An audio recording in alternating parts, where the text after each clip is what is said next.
දෙවියන් වහන්සේගේ ආශිර්වාදයෙන් පිරුණා වූ දවසක් ප්‍රාර්ථනා කරනවා. අද දවසේ දෙවියන් වහන්සේගේ වචනය අසන්ට Faith Forward YouTube නාලිකාව සමගින් එකතු වෙලා සිටින ඔබ සියලු දෙනාටම අපි එස්තරගේ ජීවිතය ගැන කතා කරමින් සිටිනවා.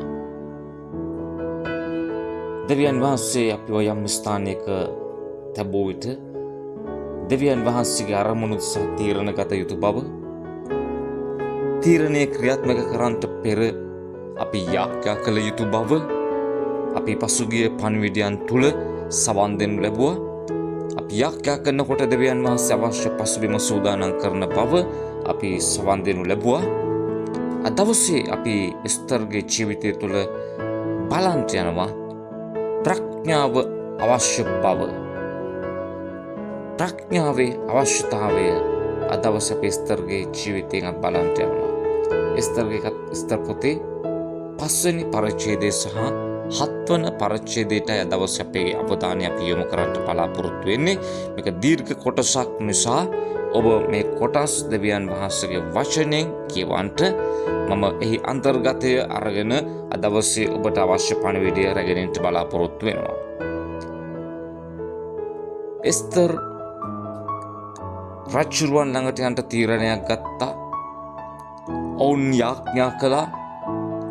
යාඥාවේ ප්‍රතිඵලයක් ලෙස රජතුමා ගාවට යන්න එස්තරට අවස්ථාවක් ලැබුණා. ඇය රජතුමා ළඟට ගියාම රජතුමා ඇයව පිළිගනු ලැබුවා.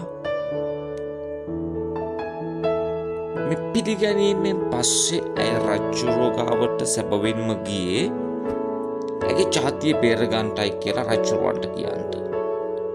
නමුත් අවස්ථාව ලැබුණු සැනින් රජුරුව ගාවට යන්න හම්බෙච්ච පළවෙනි වතාවෙම ඇය ඇගේ කාරණාව රජුරුවන් ප්‍රකාශ කරන්නට ගියේ නැහැ.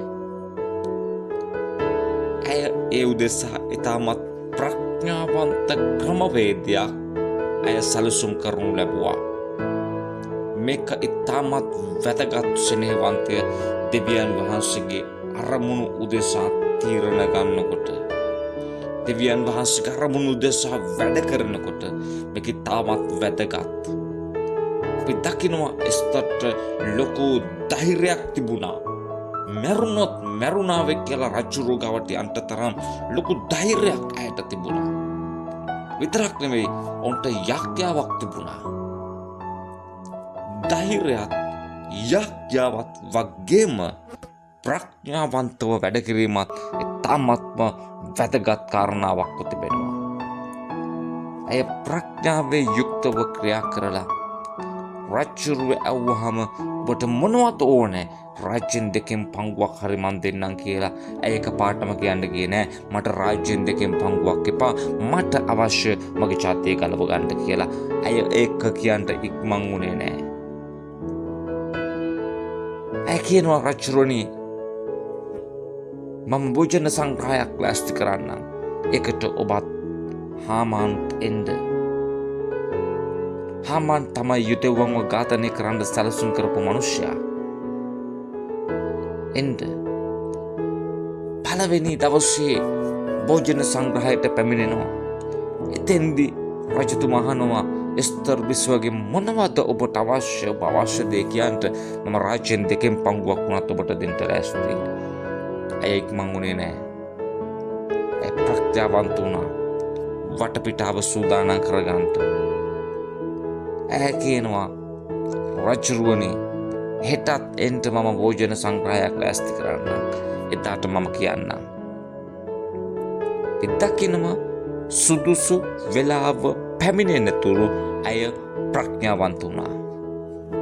ප්‍රඥාවේ යුක්තව ක්‍රියා කළා. සෙනෙවන්තය දවසේ අපි එස්තරගේ ජීවිතය ඉගෙන ගන්න මේකයි. ධෛර්යය තිබෙනවා, යාඥාව තිබෙනවා. ඒ දෙක සමග ප්‍රඥාව තිබීම ඉතාමත් අවශ්‍යයි. ප්‍රඥාවේ යුක්තව නිසි වෙලාව පැමිණෙන තුරු බලාගෙන සිටීම ඉතාමත් අවශ්‍යයි. මේ කාරණාව තමයි අද දවසේ අපි එස්තරගේ ජීවිතය තුළින් ඉගෙන ගන්න යන්නේ. දෙවියන් වහන්සේ ඔබ යම් දෙයකට කැඳවනකොට, දෙවියන් වහන්සේ කරමුදු සා වැඩ කරනකොට ප්‍රඥාව පාවිච්චි කරන්න. අපි යාඥා කරමු.